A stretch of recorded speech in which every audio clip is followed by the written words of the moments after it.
the fear that you have is real because as human beings we're designed to belong. We're designed to come together. And so I think that it's okay to feel the feeling, right? Feel the feeling of feeling rejected or feeling the feeling of, hey, I may not be accepted. And to face that and to really say, okay, I know that that's going to be there, but I have to be true to myself or I'm looking forward to a long life of regret. Welcome to the Push Podcast. Why push? Because a nudge is just too friendly. And friend, we're here to help you get your shit together. I'm Eddie. And I'm Janelle. And we're the Copelands. We've got 3 daughters, 2 businesses, a mortgage, and lots of responsibilities. So just like you, we're struggling to find that perfect balance of ambitious go-getter hustle while still staying present, loving our kids, and working on our relationship. And doing the laundry, going to the grocery store. Oh, and don't forget being mindful. Yeah, all of the stuff. So if you're juggling all the things, but you're also trying to get to the next level, guess what? You're in the right place. So get ready to be pushed. Hey guys, welcome back to the Push Podcast with Janelle and Eddie Copeland. How are you, Mr. Copeland? What? How you doing? I am fantastic. This is episode number 23, and we've had lots of great conversation about this particular topic. So I'll tell you the title. Episode number 23, How to Push Past Rejection. This is the Jordan episode. Jordan? Like Michael Jordan. What? Because he's number 23. Oh, goodness. You just come from left field sometimes, and most of the time I don't know what you're talking about, but here I am, caught up now. Yeah, you're present. So, well, really quick, this reminds me of the Kobe Bryant thing, and I will just tell you, we were definitely impacted by the death of Kobe Bryant. Yeah, I mean, we recorded the episode. Episode number 21. Yeah, episode number 21. And within 30 minutes. Literally 30 minutes, we drove away, got to work, and turned on the radio, and then was hit with all of the news all at one time. Yeah, and I think it set me into a spiral when we found out Gianna was on the plane or on the helicopter, his 13-year-old. So if you're listening to this, which hopefully we're glad that you're here, by the way, but if you're listening to this has, now happened weeks ago. And I'm saying all this to let you know that we haven't addressed it yet on the episode or on the podcast, but we have talked about it in great detail about the perspective of life being short, and you just never know what could happen in great detail with lots of family members and our students and people close to us. And I talked to some people about it, and I think one of the things that comes up is like the question of why, right? And I think what ends up happening is that we ask these questions that we can never, ever answer. But I will tell you, in the weeks following, when tragedy happens, it was amazing to see the amount of love, the amount of compassion, people ending grudges that they've had for a long time. And it's sad that obviously tragedy has to lead to that. But I think that if you were to ask why, I think you can see that when people come together, it's a beautiful thing. And I think that those are things that happen, unfortunately, when there's death, is people come together. And I think that is an amazing thing. And I think that Kobe and everyone on that helicopter united a lot of people that needed to be united, because life has to move forward and it has to go on. And what was crazy was I got the news, and like the radio was on, and I was like devastated because I had just heard it. But this was a simple reminder that life always has to move on, even though the worst things happen. Mm-hmm. There was a commercial. Mm-hmm. Like literally you think when something traumatic happens, the world should stop. Mm-hmm. But there was a commercial right after. Just to kind of remind you that although you may stop, although you may pause, although you may be in shock, although you may be hurt, life will move on with or without you. Mm-hmm. And I think that is a cold reality, but it also reminds us that we have to put ourselves together. We have to show up every single day. And even though you may be dealing with something traumatic, like you have to keep showing up, and you got to keep persevering. And it was just one of those things where all these emotions all at one time was happening for me. Yeah. I mean, I think that the emotions are still kind of coming for me. You and I were sitting next to each other the other day, and I pulled up Instagram, and Vanessa Bryant had posted something, and I read it and I just started sobbing. She's trying to cope through not only the loss of her best friend, her husband, but also her 13-year-old child. And I think that just it's unimaginable the Yeah. type of grief and loss that she might be going through. And so we've said lots of prayers, as many people have, but she posted today was the first time she actually posted. And I don't know if you saw it, but she says, I've been reluctant to put my feelings into words. My brain refuses to accept that both Kobe and Gigi are gone. I can't process both at the same time. It's like I'm trying to process Kobe being gone, but my body refuses to accept that my Gigi will never come back to me. It feels wrong. Why should I be able to wake up another day when my baby girl isn't being able to have that same opportunity? I'm so mad. She had so much life to live. Then I realized that I need to be strong to be here for my 3 daughters. She's mad mad I'm not with Kobe and Gigi, but thankful that I'm here with Natalia, Bianca, and Capri. I know that what I'm feeling is normal. It's part of the grieving process. I just wanted to share in case there's anyone else out there that's experienced a loss like this. And I will just tell you, it's catastrophic. And I just haven't stopped thinking about her since all this happened because, you look at your own children. I look at you, you're kind of similar to Kobe. Tall guy, black guy, you got a goatee, bald head. I mean, I look at you and I just feel like I feel like there's similarities. We have all daughters and I mean, back in the day, you used to love basketball. Not that she played in the NBA or anything, but I just feel like my heart goes out to her. So this is just a quick little kind of shout out because we haven't discussed it on the podcast yet. And it's interesting because the day that we filmed episode number 21, which was with Dr. Jim Reeves, hopefully you guys listen to that. I'm telling you, even if you're not religious, I hope you didn't push past that episode because there was so much magic in there. And anyways, we were supposed to record an intro for that, episode. And we just been so distraught that we didn't do it. We just sent it off and we were like, it's done, whatever. Yeah. And, last thing I would say about that, I was shaken and a lot of my friends were shaken. It's definitely a day that grown men cried. I know that everyone cried, but it's definitely a day that grown men really, put away their ego I know all my friends were very, very affected by that. And when you grow up with someone, and I say that as if Kobe was my friend, but I think that many people felt that same way because you let him into your house and into your household, into your life, and you watched everything. Yeah. Right. The good, the bad, the ugly. And so to see that person left this earth so soon, so early in his life, and to also see from an inspirational standpoint what you can achieve in 41 years. Yeah.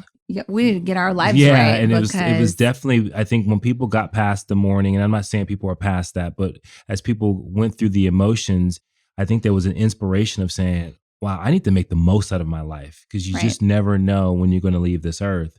And it reminded me to hug a little bit tighter, to love a little bit harder, to remember that there are people that I need to make sure I connect with. So that's what I will take from this whole Kobe thing. Yeah, for me, it's just a reminder to have reverence for your life.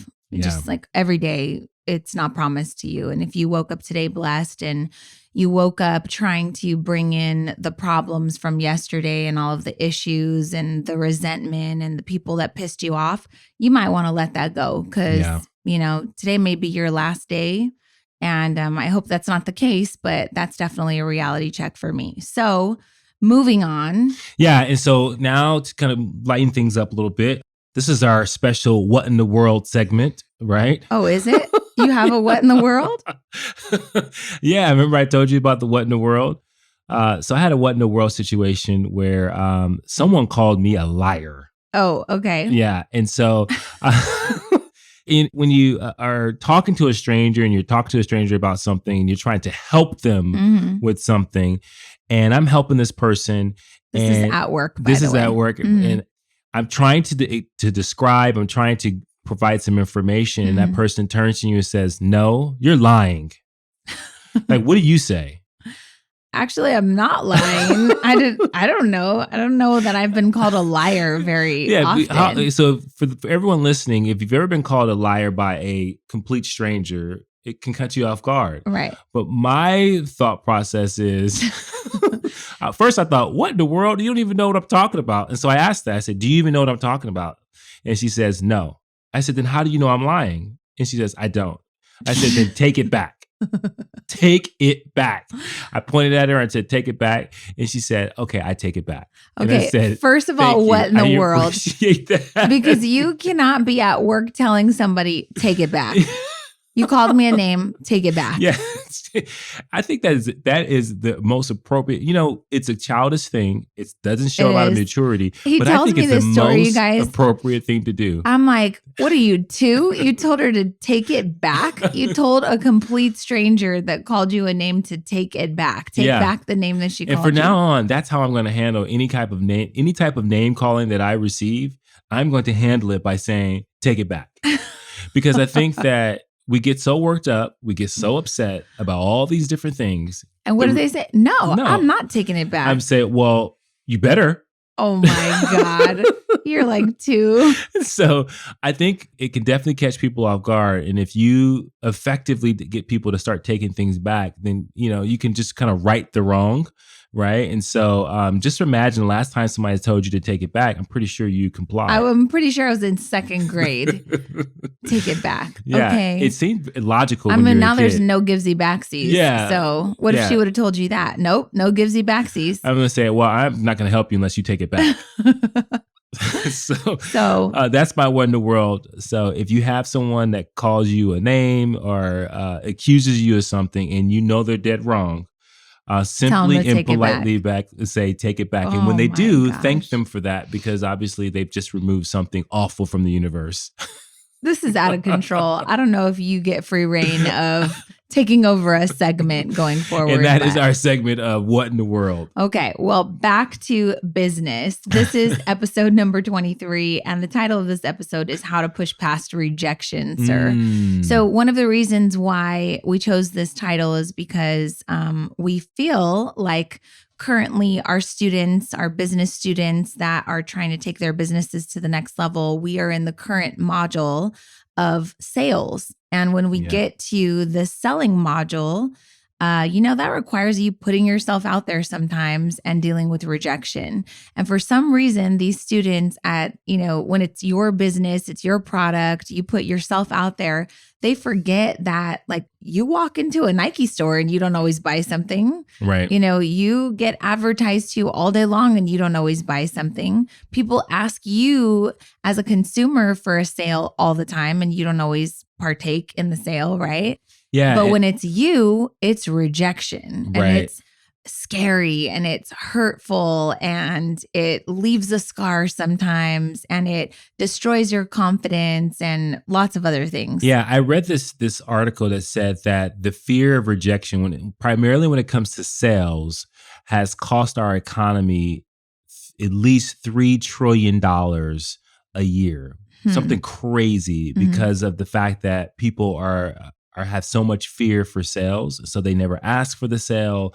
They don't engage in sales conversations. They don't get to know people. They don't do any of those things because of the fact that they fear rejection. And so what they do is they stay away from a conversation that should be designed to influence someone to do something and to act. And let me just tell you guys out there, if you're not a salesperson, which all of us are, we're constantly selling ourselves. If you're a parent, you are in sales. Let me tell you. You are constantly trying to either influence or persuade someone.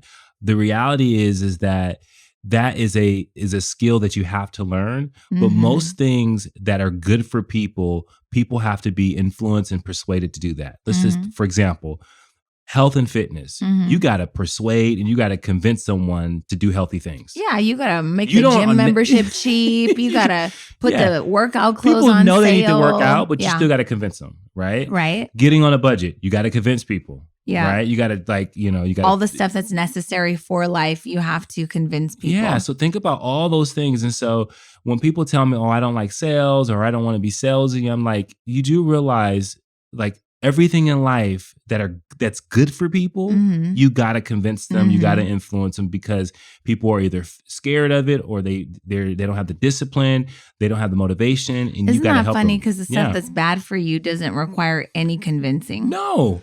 Because there's always a line at Jack in the Box. There's always a line at McDonald's. No one is trying to sell you No on one. gambling. They just put up show a casino and you just show up, right? Right. Like the strip club does not go outside and say, "Hey, you want to come in?" The strip club. Because people just go in I mean, they automatically. kind of do. There's billboards, I guess. Yeah, but that's just to let you know where it's at. It's not like it's not like Spearmint Rhino. It's not like, please come in. Let me show you how amazing our club is. No, it's just like, here, I want to make sure you have the address. So okay, where are we going with this exactly? What I'm saying is when you think about the fear of rejection, one of the key things about rejection is that it's irrational. The fear, meaning that the consequence of rejection is not actually real, although the pain that people actually feel. It actually takes the same pathway as physical pain in our brains. And there's always Tylenol for that. Right. So I was this article we read just now said like one of the side effects of rejection can be a headache or something. And it's Tylenol can help with that. I'm like, wait. Yeah. Did that Google search really tell you that you needed Tylenol to face rejection? That's some BS right there. Yeah, they did research, and then they said that before they were talking to people about their fears or putting them in a position where they had to face their fears, they gave them Tylenol because it actually helps them with handling. That was paid for by Tylenol, by the way. And this episode is not. So we're going to give you some other tactical practices. But a list of things that I think people fear being rejected for are like being rejected in relationships or in marriage. The first thing I think of is sex, right? Someone initiates sex, you get rejected. Now, I don't know. What, are you sad? Yeah, well, I think in every marriage, I think even in our marriage, when we went through, I feel like we went through a period of time, which most marriages go through. Yeah, after I had a child and my body reproduced a human. And you just weren't into sex for whatever reason. Because I'm just joking. I'm not even going to get into this for the viewers or for the listeners. But I think that for men in their marriage, I think when women go through the change that they go through after having kids, a lot of men don't understand that, right? Can I just tell you, I want to do a TED Talk on that. Like all of you young people that have not had children yet, and you're just in love with this idea of being happily married and plus baby makes 3. Can I just tell you, the child will ruin your marriage like in the at least first year. Oh, yeah. The woman's hormones are all messed up. Yeah. Like your body now is out of whack. Like you're just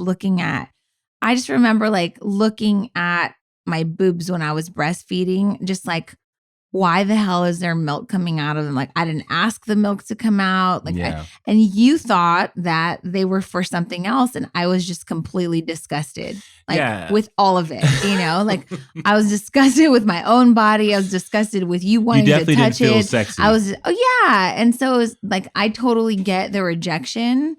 So back to my list. Can I finish my list? So people feel rejected in relationships. They feel rejected, like we're talking about around sex, but sometimes it's around time. Like you were saying, like sometimes, wives, they just want time from their husband, and maybe the husband wants to play video games or hang out with his friends or do something else. So you can be rejected with time. Yeah. I think people they're very frightened when it comes to career or business rejection, like asking for a promotion, asking for more money, asking for something, for help, maybe from your boss, right?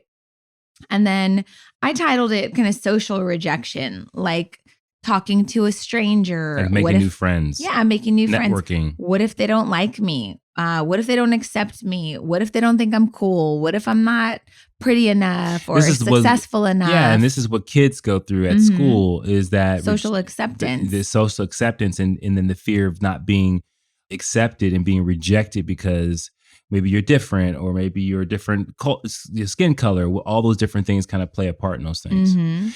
I think the one thing that I would tell you that I hear the most, especially is with families rejecting people because of their choice of or their sexual orientation, Right. or, and I think that is a hard thing, right? And when you think about the fact that the fear of rejection, from Psychology Today said that the fear of rejection is an irrational fear, Mhm. but I think for many people, the consequences for them are really real, right? If Yeah. I come out to my family about who I am, I possibly may have to move out. I possibly may lose my family, Mhm. right? And so, although there may not be physical pain, that's traumatic. Oh, absolutely. We have quite a few friends right now that are dealing with this, Yeah. whether they're colleagues or friends of our kids, whatever. Lots of people that we're close with right now are really fearful of disrupting the harmony of their relationships with their families. Yeah. And that saddens me to no end, because obviously I feel like we're overly accepting of anything that our children do.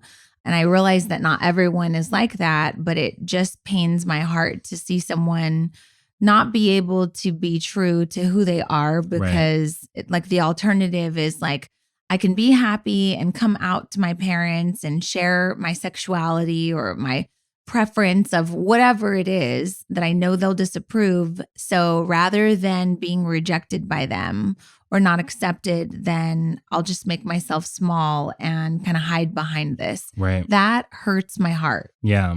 And so, and I won't pretend like we have answers for that, because we've never dealt with that personally. But I would say that there's so much power and so much strength. And anytime I see someone take that stand and come out and declare to the world of who they are, I always think that, man, that takes a lot of courage, Oh, right? so much Because, courage. I would tell you, as being a minority, being Black, I didn't have a, You're black? yes, I I'm am. just kidding. For those listeners, I am Black. I think if you think about what Black people had to go through, let's say 100, 200 years, I don't think many people would say, yeah, I want to be Black. I want to go through that. Right. Mhm. And so I look at that and I say, wow, to know that you may be ostracized or criticized for who you are, and to say, hey, you know what?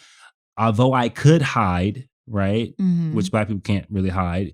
But for it being gay, you could hide, but you Mhm. decide, no, I'm going to actually stand up and tell the world who I am. Mhm. I just think that is a tremendous amount of courage and a tremendous amount of bravery. So I think that is something I think that is hard to do for many people. And I applaud people who do that. And I think that the one thing that I think they can find courage is other people have found ways of doing that and found strength in the fact that they connect with other people, even if they do lose their family in the process. Yeah, well, really quick to kind of tie it back into the race thing that you're talking about, 25 years ago, 30 years ago, there was a thing called jungle fever. You couldn't really be in an interracial relationship without it having a title or a name.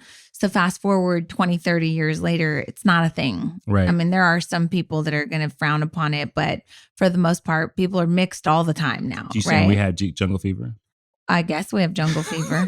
But the thing is like this generation doesn't even know what that is. That's so ridiculous, right? About? Okay, look it up. It was a movie with Wesley Snipes. The reason I'm bringing it up, though, is because I believe that for gender equality and the LGBT community is going through kind of this era right now where they're paving the way. And I feel like in the next 20 years, this is going to be that. Yeah. Like there's so many more people now that are openly gay, choosing whatever it is they want to believe in or support or who they want to love, that 15, 20 years ago was not even at all acceptable. Right. And now you have CEOs of large companies that are supporting the gay pride parade and things like that. And so I definitely think that we've made some positive strides, but in the next 20 years, I think we're going to make a ton more.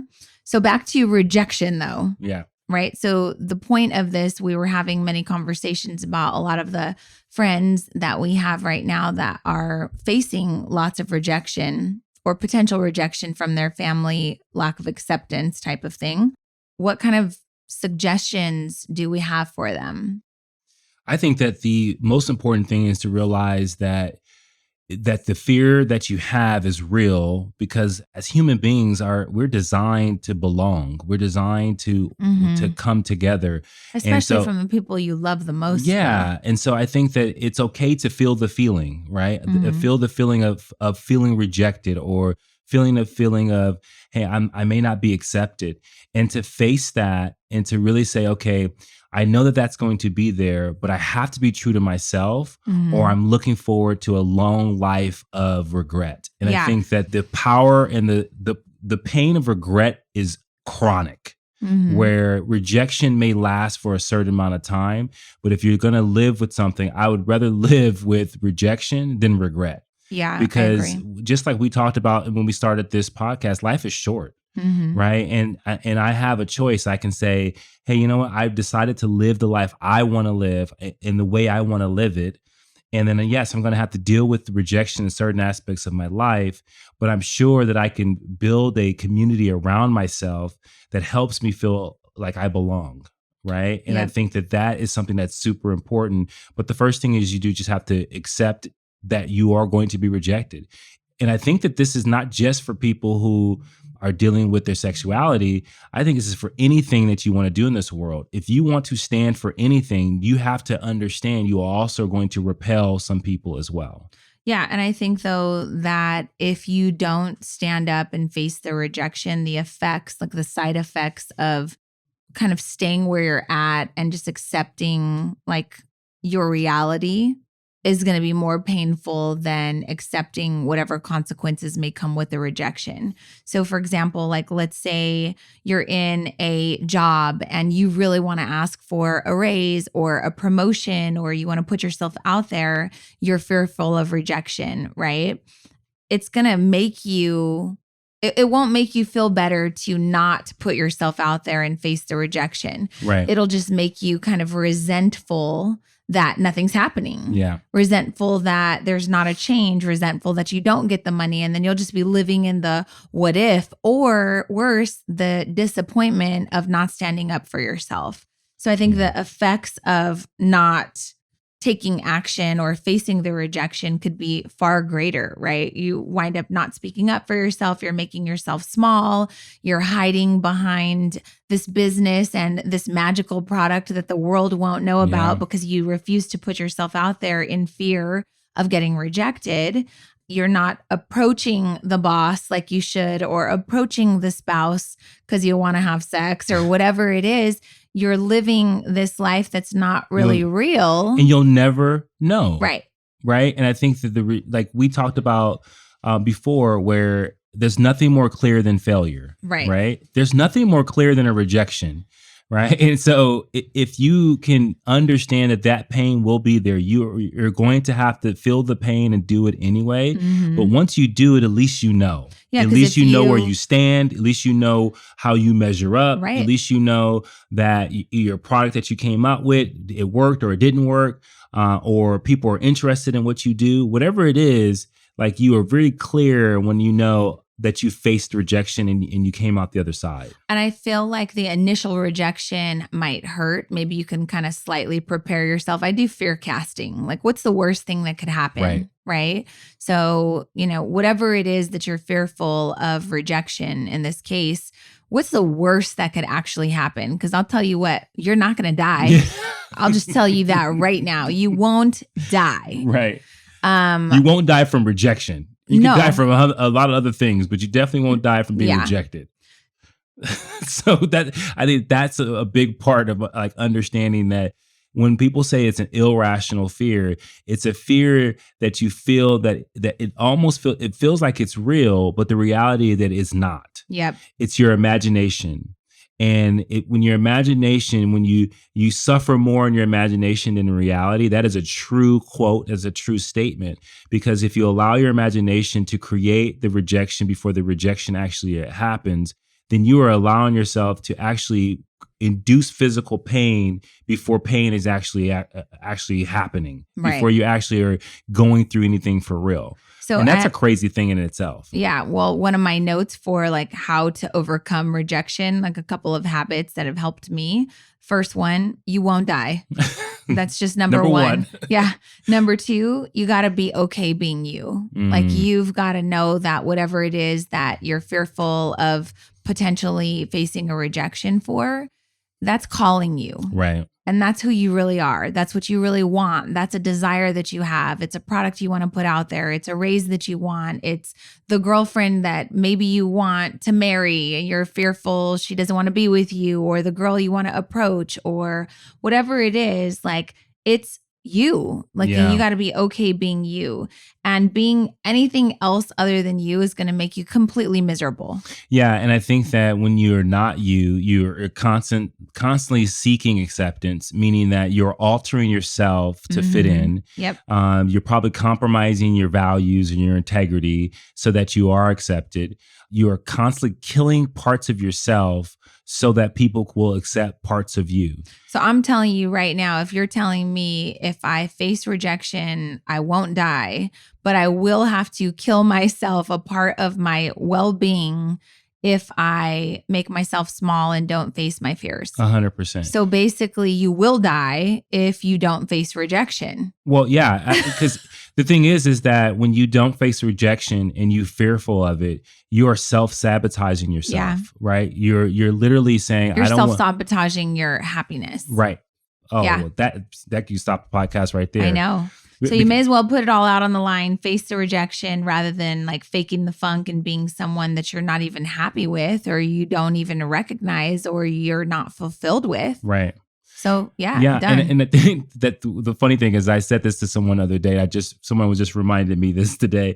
Someone said, "I'm not going to be happy unless you do this for me." And I said, "I am not here to negotiate your happiness." And I think that when you think about facing rejection, or when you think about avoiding rejection, or you think about not doing things because you are fearful of the fear, you are negotiating your happiness. You're literally saying, I'd rather trade the value that I fear of this fear than actually being happy and being able to step into my happiness. That's a crazy thing to think about, right? Yeah, choose you, boo.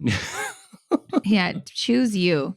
I will tell you that facing rejection it will help you build the confidence to face it again. Right. Because it'll give you that momentum and that confidence that like, oh, okay, she's right. I didn't die. So let me ask for something else that's audacious, right? That has definitely helped me build momentum in my confidence over the years. Yeah. For sure. And I think one of the things I think that's unique about you is that I don't ever see you really struggle with the fear of rejection. I mean, have you?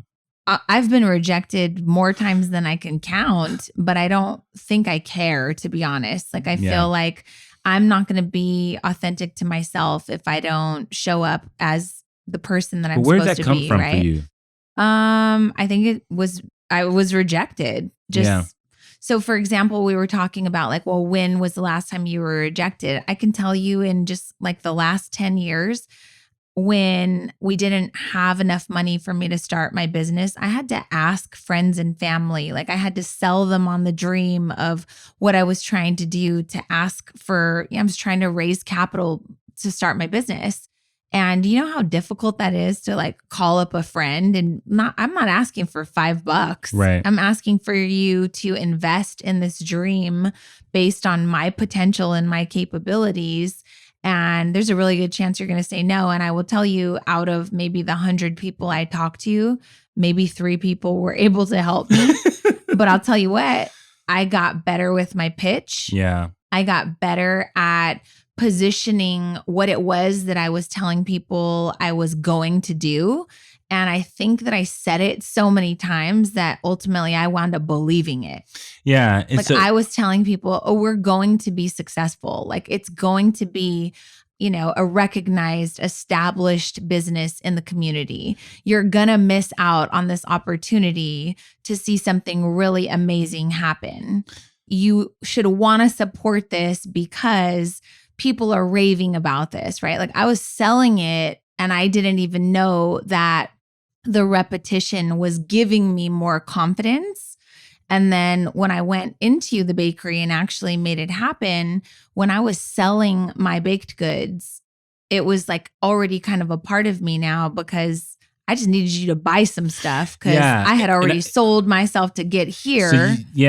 So I just want to say, because you said something I want to go back to, but I also want to ask you this. Like, knowing so many of the stories of so many people that you see today that have found so much success, the Michael Jordan being they've all overcame rejection. So knowing all that and knowing that rejection is something that people dealt with, how were you fueled by it? Because it sounded like when you were articulating, because I want to make sure people who are listening to this, who are dealing with this right now, whether they are trying to ask, they're fearful asking for a promotion at work, or asking for more money, or starting their business, or asking, like, maybe they're trying to be better at sales, whatever it is. How did it fuel you? Well, can I just tell you, just to like hammer home the whole rejection thing? I remember when I first decided I wanted to get into the baking industry, I went to Le Cordon Bleu, the pastry school, and I applied and I got rejected there. Like, they wouldn't accept me in. I didn't qualify for any student loans. So I was like, okay, well, that's not going to happen. I'm going to have to be self-taught then, right? That was embarrassing that I didn't even qualify to get into the school. Okay, whatever, move on. What's next, right? Be resourceful. Then I remember as we built up the business, I was like hearing all this BS about, oh, minority women, they're giving out money left and right for people to start businesses. That's kind of a bullshit lie. I'm just going to let you know. Nobody gives out free money, right? Especially if you have like nothing, no credibility, no collateral. And so I got rejected for loans like crazy because we had just filed bankruptcy because we lost our jobs. Looking back now, knowing what I know about securing funding and capital, why did I think that anybody would give me money when we had just filed bankruptcy and I had no way to pay it back, right? But I was rejected then. I was also rejected the first 2 spots that I wanted. Like, I reached out. I also tried to buy a bakery. Like, these people were going out of business. I was trying to negotiate with them, got rejected there.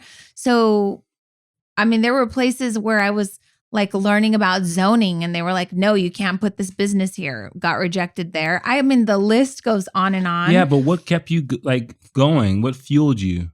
I think it was just like, I was going to do it regardless. Like, I was just going to find a workaround and I was going to make it happen because it was something that was really important to me. And so I think that those of you that are trying to figure out, like, if you can muster up the courage to potentially be rejected, the rejection, we said it earlier, but the rejection is far less painful than regret. Yeah. So I think that is a big one. But I think also, like, when you think about your dream of what you're trying to create, I think it pulls you through and it gives you the resilience you need to actually take all that rejection. Yeah. And I think that sometimes when people struggle with like the resilience that it's required to go through rejection, I think a lot of times what's lost is they don't really know why they want what they want. Maybe they're not clear on their goals and they're not clear on their vision for their life. That sometimes when you think about what you truly want, you're willing to go through anything to get it. Mm-hmm. Even the things you're most afraid of, you're willing to do that. And I think that's on the backbone of a lot of the stories that you hear about Oprah, about Michael Jordan, and all these different people that overcame rejection. They start getting really centered on, this is what I want, and I'm willing to go through anything to get it. Well, I think if you fight to get whatever that thing is, then you're definitely going to know how to defend it when you have it. Right. And if you, like, if success is given to you easily, then you won't know how to defend it when you're there and it's being questioned. So I think that momentum and that resilience and that confidence is all required. It's part of the journey, so that when you get the thing and you're standing on top of it, you now know how to fight and defend it. Right. And protect it. Right. Right. So I think it's all required. Yeah. And then another tip I would give you guys who's listening right now, because I know all of you are listening, all thousands of you, millions. One of the things I think that has helped me is it's important to disassociate yourself, your identity from the thing that you're being rejected from. So what I mean by that is, like, if I'm going for a position, if I'm going for a particular job or whatever it may be, or it's my career and I get rejected, the one thing I don't want to do is self-identify myself with the rejection, meaning that I take it so personal that I make myself the loser. I am getting rejected. And I think that that is so important because especially in relationships, someone may be going through something in their own minds. Like you were, like, you know, when Jordan was born, like you're going through the change in your body, and me being rejected or feeling rejected had nothing to do with me. Yeah. But you take it, you internalize it, and you make it personal, and you say it's something wrong with me, or I'm not enough. And I think that so often we associate ourselves with the rejection instead of saying, well, you're being rejected because your skills are not good enough yet. And so if you focused on getting better at something, then you better have an opportunity. Or maybe the fact that the products that you're coming out with are not as good as you want them to be yet. And so instead of it being something that you are identifying yourself with the rejection, you need to disassociate yourself and move it to the side and say, okay, it was the products or the services or my skills that were rejected, not me. Yeah, you just touched on 3 of my key takeaways for overcoming rejection, which was good. So number 1 was number 2 was silence your inner critic. And you said that already, like, don't let the negative self-talk like overpower you. And then you said my next one, which was don't think that it's all about you. Like there's likely another part of the story, right? If you're being rejected by someone, it's likely like beyond your scope of understanding. Right. So I know that there was a time where you were rejected for a promotion that you went after. Yeah. They said no. You didn't get the promotion, and before you had a chance to sulk about it and, you know, let that inner critic creep in, they said no because they wanted to offer you a better position. Yeah. But absolutely. You didn't know that at the time. I did not know that. Right? Yeah. So don't think it's all about you. And that leads me into the next one, like be constructive and focus on what you can learn from it. And you touched on that too. And I think that it's all a learning, like everything that we're talking to you guys about week after week. It's all just life trying to teach you how to prepare for a promotion, how to prepare for the rejection, how to prepare for the victory, how to prepare for defending it when it's in question, right? Yeah, and it's just all preparation. And I'll just add something to that. And I think that we've agreed about this before. Sometimes you just got to look at life, and whether it be business, whether it be in your career, is that it's a game, and you got to gamify it. And because when you're a kid, or maybe as an adult, you played games, you won and you lost. And yeah, you may have been frustrated, but you didn't like internalize it, right? It became one of those things where you said, okay, I learned, I got better. You died. You started the game all over again. You kept coming back. You kept coming back. You kept coming back. You kept making adjustments. And I think that is important, especially when you're trying to understand this game of life. It's like you're not always going to be accepted. You're not always going to win. And when you don't, what adjustments are you willing to make so that the next time you show up even better? And then when you don't get it that time, what adjustments are you willing to make sure that you're even better than you were? And I think that so often, and especially a lot of the conversations I have with people, they're so caught up in this idea that if I'm rejected, I'll never be accepted. And that's not the case. Yeah, I think when Pastor Jim Reeves talked about this, right? You have to decipher, is the door being closed on me because there's something better? Am I being redirected because this is not really my path anyways, right? And I've shared this many times, but we attended Oprah's Super Soul Session, and Kerry Washington was there. It was one of my favorite key takeaways. This was 4 years ago, Drea and I went to this. And Oprah says, I understand that you have a relationship with God, and when you pray, you get answers. Tell me about that. And she said, when I pray to God and I ask for something, he gives me one of 3 answers. He says, yes, you can have that. And then I get it, right? Or no, not right now is the second answer. So no, not right now means no, but it means just not right now, right? Or the third answer is no, because there's something better in store for you. Yeah. That completely changed my perspective on me trying to jam things and make them work and want them my way on my terms at my time. It completely changed the way that I accept rejection and look at failure, because I was like, okay, just not right now. Yeah. I'm just going to take this as a not right now. Yeah, I love that. I'm going to take this as a not yet, right? Right. Versus no, never. Or you're not enough. Right. Or, and those, I may not be enough right now. Right. But that's just right now. And I think that is a big thing that helps you channel the learning, though. Yes. And I think that takes humility. Mm-hmm. I think that when you can reduce your ego, and especially when it comes to career-based things, and even in relationships, if someone doesn't want to be with you, it has nothing to do with you. It has everything to do with them. And I think that once you start to really say, okay, I am enough for myself, or I may not be enough for this particular position yet, and I'm willing to work at it, you're willing to put away your ego and actually have humility to grow. And I think that when we talk about fear of rejection really comes down to two things.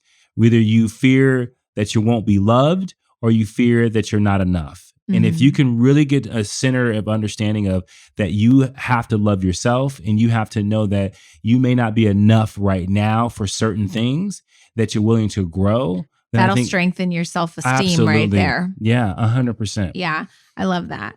And then I think the last thing is just like, you got to keep going regardless. There's a really, really cool YouTube video that we'll link in the show notes for you. But we saw this years ago and we've shared it with hundreds of people. But there's a guy did a TED Talk, and he said, I was really, really stifled by rejection. So he starts Googling, like, how do I overcome rejection? And guess what the answer was? Face the rejection, get rejected more and more. Right. So he laughs about it, and he goes, okay, well then I'm going to start a challenge, and I'm going to do 30 days of rejection. No, he does it 100 days of rejection, right? So Google tells me that in order to overcome my fear of rejection, I must first be rejected. Right. Remember, we talked about the momentum, building the confidence. This stuff is real, right? Absolutely. So he does this 100 days of rejections challenge.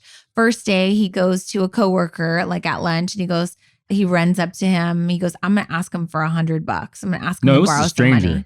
Was it? Yeah, okay. His guy walking by. I thought it was someone at his job, though. Yeah. Well, anyways, you guys can watch it. But he asks, hey, man, can I borrow some money? And the guy goes, dude, no. No, he said, for what? And then he walked away. No, I don't think so. Yeah. When you watch it, you'll see. But he walks over to the guy asking for money. He goes, no, for what? And then the guy and he just runs away. He doesn't he doesn't answer. And he goes, I realized he said no, but he also wanted to know why I was asking. I don't think that's it. I think he realized that he ran away before he could even say, well, this is why, or, whatever. So the second day, he decides that he's going to go he's having lunch at a burger place, and he just he knows he's going to get rejected, but he goes up to the counter after he's done eating, and he goes, hey man, I just want you to know, I really liked your burgers. Can I get a burger refill? And the guy goes, no, we don't do that here. And he goes, oh, okay, thanks. Maybe you should consider it. I really like your burgers. And the guy goes, okay, well, thanks. Yeah. Right. So then he started watching himself and how he was responding to the rejection. And then he realized that all he needed to do was just ask a couple more questions. So as the days progressed, you guys, it was really magical what happened, because he wound up just taking it a further step and just asking a few follow-up questions. And then he wound up getting way more yeses than he got no's. Yeah. So one of the days of rejection, he knocks on someone's door and says, hey, do you mind if I plant this plant in your backyard? And this guy goes, no. You can't plant that in my backyard. So the guy goes, well, if you don't mind me asking why. And he goes, because I'll kill it. No, he said Go my across- dogs would kill it. My dogs would dig it up or He something goes, like that. go across the street and ask Martha. Martha over there, she loves plants. She'd be happy to let you plant that in her backyard. So what does he do? That one question opened up a referral, another point of contact, someone that could potentially say yes, right? And then he goes over across the street. Martha happily lets him. Oh, yes, please come in. So this, you guys, is 100 days of rejection. Yeah.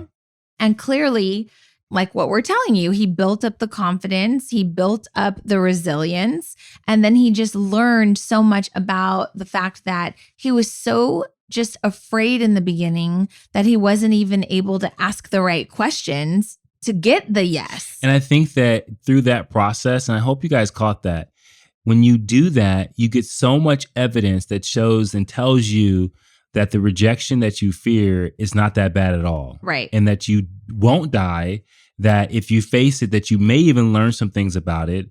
And then also, when you go through something like that, you builds up so much resilience that you can take on even bigger and bigger and bigger things in your life, which I think puts you in a place where you minimize the amount of regrets that you may live with because you've taken on the risk of facing things that you may not even normally face. Yep. And I think that's a powerful thing because I know that there's certain people listening right now, you've got a ton of regret.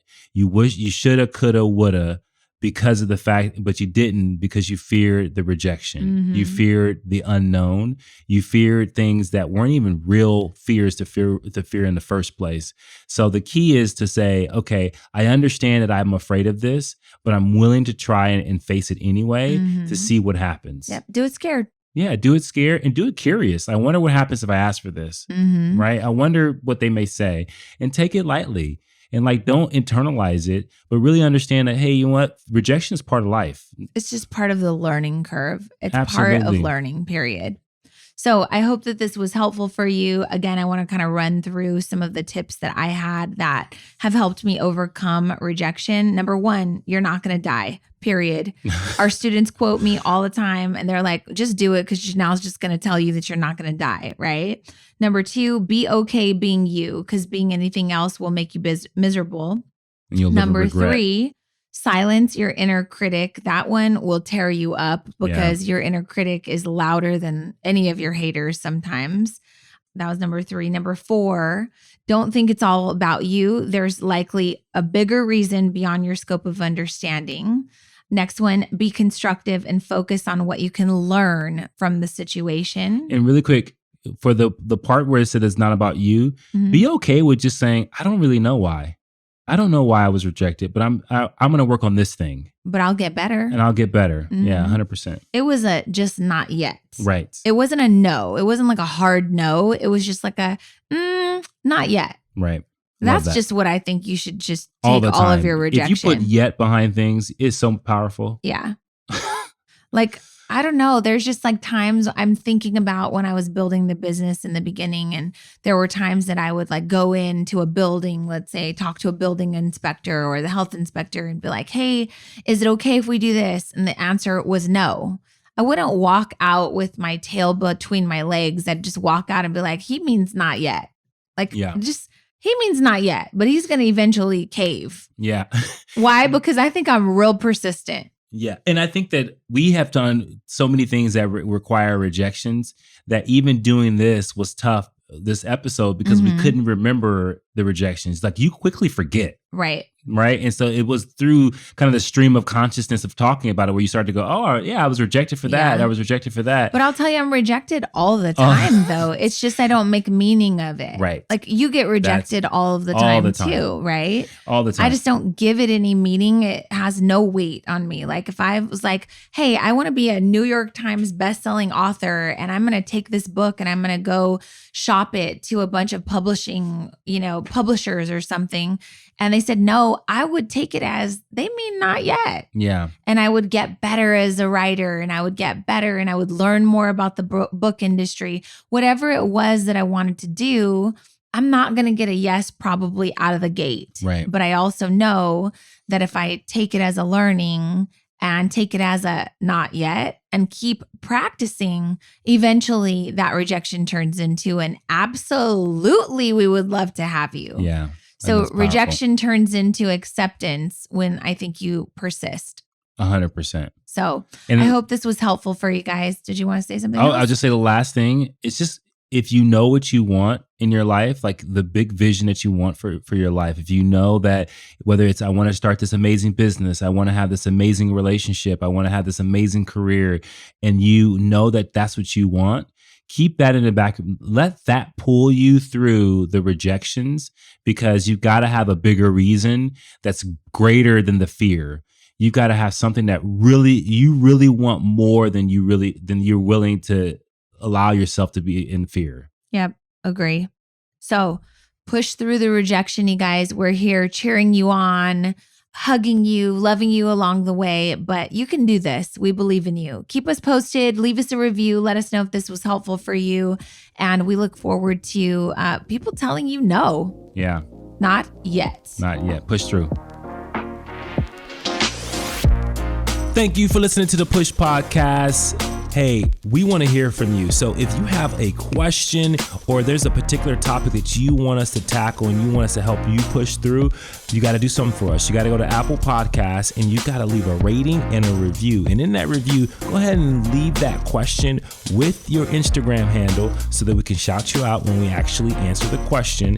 And we'll talk about that on the podcast and make sure that, hey, this particular podcast is made for you. So leave a rating, leave a review, leave your handle, and until next time, push through.